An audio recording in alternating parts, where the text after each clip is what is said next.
국내 은행권이 떠안고 있는 부실 채권 규모가 6조 7천억 원 넘게 줄었다. 그래서 최저치를 경신했다고 하는데 데이터 자체에 대한 신뢰성은 당연히 높긴 합니다만 데이터를 해석할 수 있는 여지는 분명히 있다고 보고 있고요. 분명히 수험 부실이 있을 수 있다라고 하는 해석의 여지가 있다는 건 분명해 보이고요. 캠코 관련 이슈가 또 나와 있는데 네. 대출 연체 기간 1개월밖에 안 된 채권 가격을 원가의 3분의 1로 책정한 사실이 좀 알려져서 이슈가 됩니다. 자산 건전성에 빨간불이 켜졌다. 네. 이게 개인 전체 채권을 캠코 자산관리공사에만 매각을 해야 된다라는 그 룰 자체가 상당히 가격에 대한 프라이싱을 왜곡시키는 것 같아요. 저 정도로 가격을 깎아서 찰 채권은 아닌데 이렇게 사 가시니까 그런 부담들이 좀 있는 것 같고요.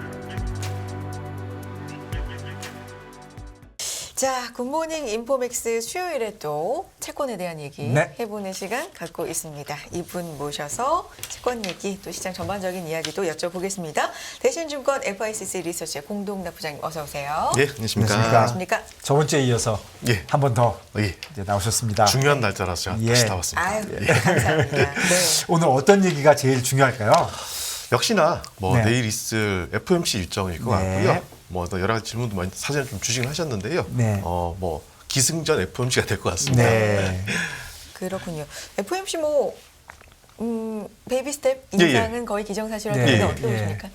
일단 기존의 점도표의 방향성도 그렇기도 하고 이번 5월 달에 25필 하게 된다라고 하면 연준이 제시했던 터미널 레이트는 이제 충족을 하게 되는 것이고요. 근데 이제 시장은 아마 그런 논란이 있을 것 같습니다. 금리 인상이 끝났다라고 하려 그러면은 사실은 중앙은행이 아주 캐치프레이드를 거하게 내걸고 금리 인상 끝났다고 얘기는 절대 안 할 거거든요. 그러면 금리 인상을 하고 나서 이번에 인상을 하고 나서 이번 금리 인상이 마지막이 됐다라고 하려 그러면 최소한 또 한두 번 정도 FOMC를 더 봐야 된다라고 하는 거죠. 그런 시차가 좀 있는 것 같고요. 우리나라도 사실은 금리 인상을 거의 전 마무리했다고 생각을 하고 있긴 한데 1월 달에 금리를 올리고 나서 그 이후 금통에서도 몇 차례 금리 인상 가능성이 추가적으로 있다는 언급을 하면서 금리 인상 사이클을 아주 애매하게 마무리 진다라고 하는 거죠. 그런 부분들이어서 일단 저희가 판단하기로는 이번 FOMC에서 금리 인상이 끝날 거로 보고 있긴 한데 시장이 그 확신을 완전히 받으려고 하면 시차는 좀 필요할 것 같다. 이런 생각을 가지고 있습니다. 네, 동결을 되는 거를 한두 번은 봐야 된다. 예, 그렇죠. 네. 근데 동결했다가 올리는 경우도 많이 있나요? 거의 지금까지는 없었습니다.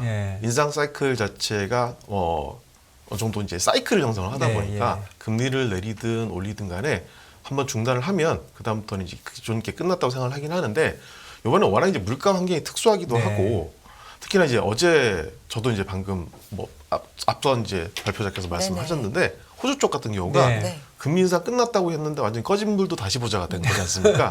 그런 상황이어가지고 그런 게 이제 어떻게 보면 최근에 물가 여건들이라든지 인플레 기대 심리라든지 이런 부분을 감안을 해서 그럴 여지들이 이전보다 좀 높아진 것 같긴 한데 통상적으로는 인상을 하든 인하를 하든 한 번 이제 스탑을 하게 된다고 하면 쭉 이어서 사이클 종료를 선언을 하시더라고요. 그러니까 미국이나 한국이나 두 나라 다 그런 경우는 이제까지는 없었던 거죠. 네, 그렇습니다. 이제는 끝났다라고 이렇게 대대적으로 말할 가능성은 거의 없기 때문에 여기서 이제 힌트가 어떻게 나오는지 좀 중요할 것 같다라는 얘기고요. 이 얘기를 좀 해볼까요? 6월 1일이 굉장히 중요한 날이 또. 그 신경도 안 썼는데 자꾸 여러 사람이 하니까 신경이 쓰이네요, 이제는. 그게 딱 제 생각이 그렇더라고요. 저도 지금도 이게 채무 불이행이 된다라고 할 가능성은 거의 없다고 생각을 하는데 여러 사람들이 그 이슈에 대해서 언급을 하고 있고 특히나 이제 쟁점이 되는 부분들은 결국은 이 협상을 하는 과정에서 여야, 미국 내에서 여야에서 보면 본인들의 정치적인 이해관계를 잘 이제 인지를 시키려고 협상 카드를 많이 쓰시더라고요. 그런 과정들이 있다 보니까 상당히 이제 극적인 상황들을 많이 만들어내시고 그런 과정들이 있는 상태에서는 좀 심장이 약하신 분들은 항상 부담스럽게 인식을 하시는 어저께 심장 약한 사람들이 그 트레저리 비를 5.2%까지 올려놨더라고요. 예, 그렇습니다. 심장이 약한 사람들. 돈 빌리는 거죠. 심장이 약하니까. 3개월짜리 무조건 빌려. 그런 식으로 이제 많이 하셔가지고 특히나 이제 근데 시장에 그냥 그 상황들을 체크를 해보게 된다라고 하면 단기 금융시장 같은 경우는 만기가 이제 1년 미만이나 예. 아까 말씀하셨던 3개월이나 6개월짜리 시장 같은 경우는 워낙 이제 자금의 수급에 따라서 기술적인 부분들이 많이 반영되다 보니까 금리가 출렁거리긴 하는데 장기 금리 쪽은 사실은 그 이슈에 대해서 그렇게 민감하게 반응을 하고 있지 않기 때문에 이런 차별적인 동향을 나타낸 것만으로도 뭐 채무 불이행 가능성에 대해서는 그렇게 높게 평가하지 않고 있다라고 봐야 될 것 같습니다. 그러니까 해결은 되는데 예. 6월 1일이냐 7월 1일이냐 예, 예. 뭐 8월 1일이냐 그런 거죠. 그 중에 이제 그 중간에서 이제 심장이 약하신 분들 아니면 맥박수가 이제 떨어지신 분들은 많이 힘드실 수 있죠. 그리고 예. 법률적으로도 되게 복잡한가 봐요. 그냥 예, 뭐 예. 딱 있는 게 아니라 뭐 안 되면 뭐 다른 방법도 있고 예, 뭐 예, 예. 너무 어려워서 뭐 이해가 안 되던데요. 예, 저도 뭐 멤버 할 때마다 예. 그냥 위키피디아라든지 예, 네이버 예. 검색을 많이 해보긴 예. 하는데요. 일단 보통 방법 자체가 채무 한도를 부채 한도를 상향하는 케이스가 있고요. 네. 상향을 요번에 못했는데 이 상향하는 행위 자체를 유예를 하자라고 합의를 한 경우도 있거든요. 네. 보통 유예도 많이 하긴 하는데요. 유예를 하게 된다라고 하면 보통 3개월에서 6개월 정도 유예를 두고 네. 어느 정도 협상하는 네. 시간을 더 끄겠다라는 네. 의미가 있어가지고요. 그런 기술적인 방법들이 좀 있었습니다. 네. 이게 과거에 강등됐던 그 예. 기업 때문에 사실 몇 번 없었지만 네네. 2011년인가요? 예, 예. 한 번. 제가 메모를 네. 딱 해왔습니다. 기억력들도 좋아요. 2011년 네. 얘기를. 그 기업 때문에 상당히 예, 예. 좀 사실 그 당시 네. S&P에서 이제 미국의 신용 등급을 강등을 할 때도 보면 네. 사실상 뭐 상징적인 조치라는 생각들이 네, 네. 많이 있었습니다. 왜냐 그러면 채권 시장 같은 경우 특히나 이제 국채 시장의 이제 등급단에서 보게 된다라고 네. 하면 일종의 미국 국채는 기준점이지 않습니까? 기준점인데 기준점이 흔들리게 된다라고 하면 다른 쪽에서 프라이싱이 안 되다 보니까 네. 어떻게 보면 미국 외의 시장들이나 미국 바깥에 있는 사람들 입장 보겠다 하면 미국의 문제가 아니라 미국이 문제가 되면 본인들이 문제된다는 인식들이 많이 컸기 때문에 신용 등급을 강등할까 긴가민가 했었다는 거죠. 그런데 이제 S&P가 상당히 미국의 재무 구조라든지 재정 적자가 확 보니까 그 부분들에 대해서 일정 정도 워닝을 줘야 되겠다라는 네. 메시지로 인해서 신용 등급을 강등을 했었는데 사실 그 당시에 충격이 꽤 컸었습니다. 네. 컸었고 제 기억으로도 보게 된다고 하면 오히려 채권 시장 쪽보다는 주식 시장이 상당히 많이 좀 놀래가지고요. 네. 이번 상태 그때 상태를 한번 생각해 보겠다고 하면 심장이 약하신 분들이 주식시장이 훨씬 많으신 것 같아요. 예, 예. 채권시장 같은 경우는 상대적으로 채무 불이행 리스크가 없다라는 가정들을 많이 하다 보니까 네. 오히려 안전자산에 대한 선호가 들으면서 국채금리가 빠졌던 상황이었고 예, 예. 주식시장 같은 경우는 꽤 기간도 길었었고 조정폭도 컸었습니다. 예. 그럼 지금 말씀해 주신 거에서 약간 좀 자세하게 설명 들었으면 좋을 것 같은 게 당시에 결국은 신용 그러니까 다운그레이드 하면서 이제 난리가 난 거잖아요. 네, 그렇습니다. 예. 그런데 S&P도 그렇고 요번에 그때 딱 그거 하나로 다운그레이드 하지 아니하고 그때 뭐 주절주절 얘기를 많이 했잖아요. 예, 예, 예. 뭐. 그런데 그때 상황과 지금 상황은 어떤가요? 그 부분 말고 다른 부분들? 그때 상황과 지금 상황을 놓고 보게 된다고 네. 하면 미국의 재정 적자가 늘어난다는 부분들과 네. 재정 적자를 제대로 관리가 안 되고 있다는 부분들은 동일한 것 같고요. 그건 동일하고. 예, 동일한 예. 것 같고 아마 이제 S&P도 신용 등급을 실제 본인들이 평가를 하고 네. 그대로 이제 내리는 기관들이긴 예, 예. 한데 아마 이제 후행적으로 생각을 해보면 네. 주식시장이라든지 금융시장 전반에 그렇게 일파만파로 충격이 컸을까라는 인식들을 사전에 못했을 것 같아요. 그 당시에. 당시에 예, 예. 그러니까 본인들이 상당히 이제 정치적이나 아니면은 이제 상징적인 메시지로 신용등급을 강등을 해야 된다. 네. 이 정도 메시지였고요. 그게 이제 막상 시장 상황에서는 충격이 상당히 큰 폭으로 전가가 되다 보니까 아마 그런 상황들을 인지를 이제 하고 있는 상태가 되지 않겠습니까? 예. 그러니까 아무래도 지금 상태에서는 뭐 그런 조치들을 비슷한 상황이라든지 재무 구조에 대한 상황들은 여전히 동일하게 평가를 한다라고 하더라도 네. 그런 상황들이 반복되지 않는 것 같고요. 아마 예. 그때 차이랑 지금의 차이를 비교해 보게 된다고 하면 겪어본 상황하고 겪어보지 않은 상황 네. 그 차이인 것 같습니다. 그렇군요. 그러니까 재정 상황이라든가 이런 거는 좀 비슷하다 보더라도 S&P 자체가 제가 봐도 놀랐을 것 같거든요. 본인들이 많이 놀랐었습니다. 본인들이 자기가 예. 놀랐으니까 예, 예. 이번에는 뭐 안 한다는 건 아니지만 더 신중할 것이다. 예. 예, 그렇군요. FOMC 짚어주셨고 6월 1일 채무 불이행 이슈 짚어주셨고 뭐 은행권 위기 또 간밤에 네, 재차 불거졌고 이 모든 것들을 반영해서 지금 장단기 금리가 흘러가고 있습니다. 지금 상황이 예. 어떻습니까? 일단 장단기 금리가 네. 역전이 된 게 네. 10년짜리하고 2년짜리는 작년도 4월 달에 네. 역전이 됐습니다. 한 1년 정도 됐는데요. 본격적으로 거의 모든 만기가 이제 10년짜리 금리가 역전됐던 계제가 이제 작년 여름 정도 기점으로 네. 본격화됐었고 네. 10월 달부터는 마지막 보루라고 얘기할 수 있던 10년짜리 3개월짜리 역전이 됐기 때문에 네. 일단 금리가 역전이 됐다라고 하는 뜻은 뭐 사전적으로 경기에 대한 침체 시그널을 뭐 당연히 인정을 해야 될 것 같고 네.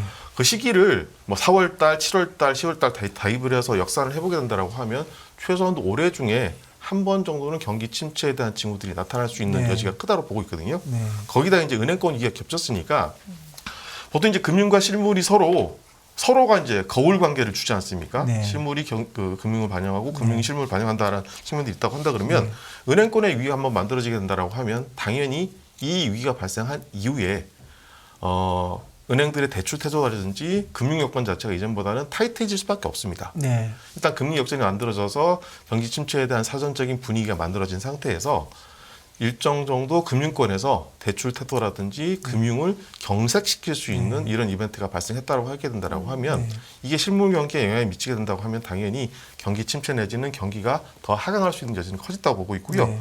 커브라든지 은행권 위기를 종합해서 보게 된다고 하면 적어도 올해 하반기 정도에는 미국 경제가 YY 기준이라든지 QQ 기준으로 해서 마이너스 성장을 한 번 정도 겪을 수 있는 여지는 크다라고 평가를 하고 있습니다.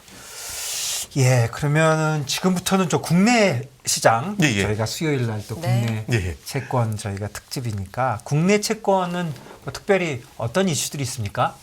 가장 큰 이슈들은 이제 어제 뭐 호주 쪽도 말씀을 드렸지만은 예. 기준금리 인상 사이클이 다들 이제 끝났다고 생각을 하고 있는 것 같고요. 네. 저 역시도 그렇게 생각을 하고 있는 부분들인데 정말 뭐 꺼진 불도 다시 보자라는 상황으로 금리 인상을 더 안 할 것처럼 했던 나라 중에 한 나라 금리 인상을 네. 하다 보니까 혹시라도 정책 당국이 그런 부분들을 반영을 해서 통화 정책에 반영을 하지 않을까라는 우려들이 있는 것 같고요. 네.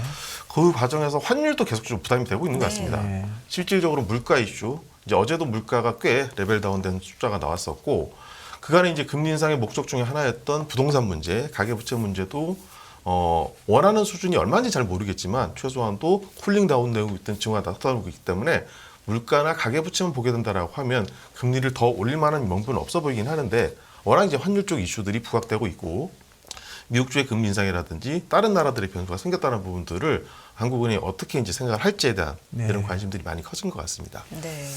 물가가 정말 국내 6%대에서 예, 예. 고점을 찍고 3%대까지 네, 네. 어제 좀 확인을 했는데 이 세부적인 걸 살펴보면 에너지 부분이 좀 네, 네. 차지를 많이 하고 네. 그래서 여러 가지로 좀 고려할 게 많은 것 같습니다. 전기세 인상도 또 어떻게 될지 좀 모르는 남아있죠. 거라서 예. 그렇죠. 네.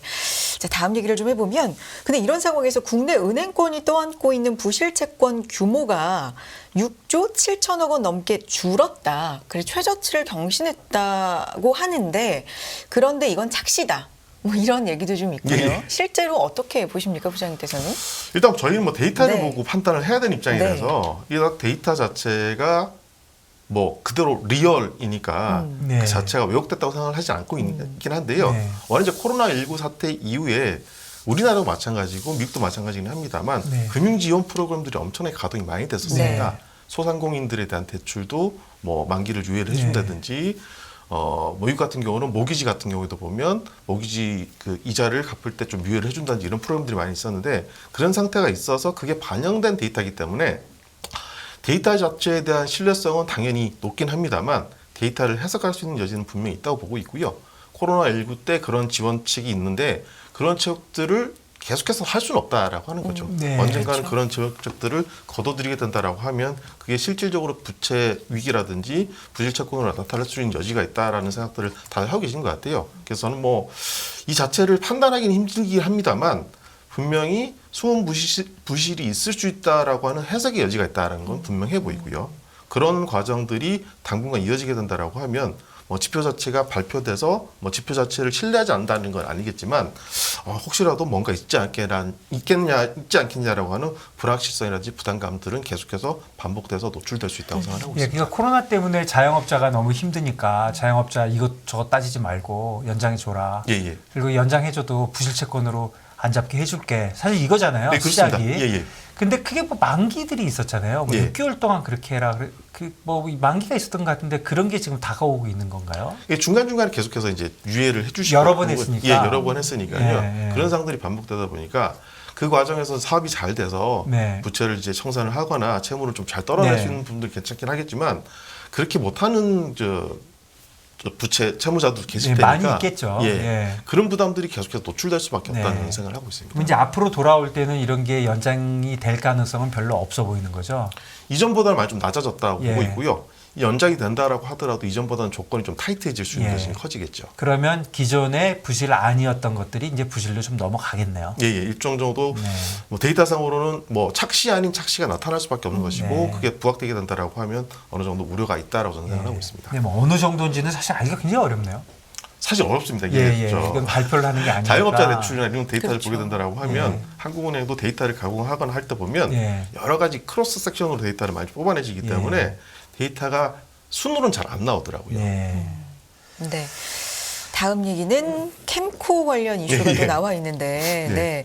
대출 연체 기간 1개월밖에 안 된 채권 가격을 원가의 3분의 1로 책정한 사실이 좀 네네. 알려져서 이슈가 됩니다. 그래서 금융사들은 자산 건전성에 빨간불이 켜졌다, 뭐 이런 얘기도 나오는데 시장 영향 어떨까요?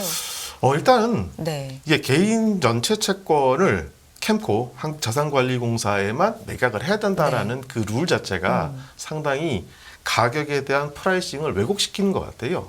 그렇죠. 어떻게 보면 네. 이제 독점적으로 네. 캠코가 그걸 인수할 수 있는 권한이 있다 보니까 그런 과정에서 상황에 맞춰서 인수할 수 있는 상황이 만들어진 건데 아무래도 이제 금융권 입장에서 보게 된다라고 하면 저 정도로 가격을 깎아서 찰 채권은 아닌데 그렇게 사 가시니까 그런 부담들이 좀 있는 것 같고요. 많이 나오겠네요, 이거는. 예. 그러게요. 원가의 3분의 1 예. 책정이면 좀 상당한 거니까요. 그러니까 원가라는 네. 게 좀 100원 빌려줬으면 33원에 사겠다 그런 뜻이죠? 예, 그런 예, 가격이고요. 예. 실제로 이제 연체된 채권들도 이제 제값을 받을 수는 없을 테니까 네. 가격이 시장에서 프라이싱되는 바들이 있긴 한데 네. 그 프라이싱된 바보다 더 낮게 이제 산다라고 하는 네. 거죠. 예. 그 부분들이 어떻게 보면 그 은행권에서 생각하는 좀 불만 아닌 불만인 것 같습니다. 네. 금융투자로 돈 벌기 쉽지 않으시죠? 그런데 불가능한 것도 아니죠. 글로벌 IB 트레이더의 눈으로 본 더 넓은 금융의 세계, 그들의 투자의 기술 정말 궁금하지 않으십니까? 여러분들을 응원합니다.